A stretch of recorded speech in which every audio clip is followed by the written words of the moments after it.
Goods rickshaw ಹಾಗೂ ದ್ವಿಚಕ್ರ ವಾಹನ ನಡುವೆ ನಡೆದ ಅಪಘಾತಕ್ಕೆ ಬೈಕ್ನಲ್ಲಿ ಪ್ರಯಾಣಿಸಿದ ಸಹಸವಾರ ಸ್ಥಳದಲ್ಲಿ ಮೃತಪಟ್ಟ ಘಟನೆ ಕುಕ್ಕಾಜೆ ಎಂಬಲ್ಲಿ ನಡೆದಿದೆ.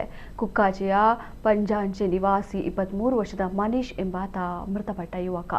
ಮೇಲ್ಕಾರ್ ಕಡೆಯಿಂದ ಸ್ನೇಹಿತ ಉದಯ ಎಂಬುವರ ಜೊತೆ ಕುಕ್ಕಾಜೆ ಮನೆಯ ಕಡೆ ಸಂಚಾರ ಮಾಡುತ್ತಿದ್ದ ವೇಳೆ ಅಪಘಾತ ಸಂಭವಿಸಿದೆ.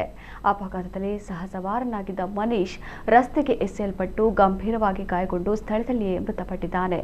ಸವಾರ ಉದಯ ಅವರು ಅಲ್ಪ ಸ್ವಲ್ಪ ಗಾಯಗಳಿಂದ ಯಾವುದೇ ಅಪಾಯವಿಲ್ಲದೆ ಪಾರಾಗಿದ್ದಾರೆ ಎಂದು ತಿಳಿದು ಬಂದಿದೆ.